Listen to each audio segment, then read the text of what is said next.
Dear students, দেখো খুব সুন্দর একটা জিনিস, অল্টার, ALTER,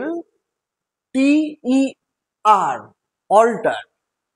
এই অল্টার কথার মানে হচ্ছে দ্বিতীয়,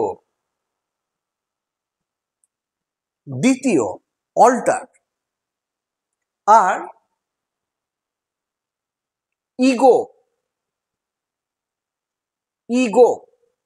ইগো মানে হচ্ছে সোল, মানে সত্তা বা সোল। সত্তা মানে আত্মা, তার মানে আমার দ্বিতীয় সত্তা। তাহলে আমার দ্বিতীয় সত্তা কে হতে পারে? যাকে আমি সবচেয়ে প্রিয় ভাবি সে।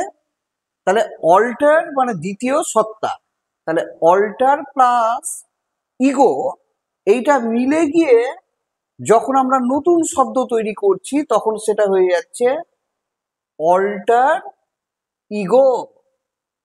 তার মানে হচ্ছে আমার দ্বিতীয় সত্তা বা তোমার দ্বিতীয় সত্তা। তার মানে কি হলো বাক্যটার মানে?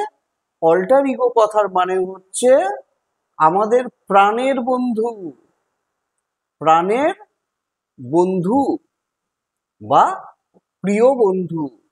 তাহলে প্রিয় বন্ধুদেরকে বলে অল্টার ইগো, কারণ অল্টার মানে দ্বিতীয় আর ইগো মানে সত্তা, তাই অল্টার ইগো মানে প্রাণের বন্ধু বা প্রিয় সত্তা, ঠিক আছে, বা প্রিয় বন্ধু।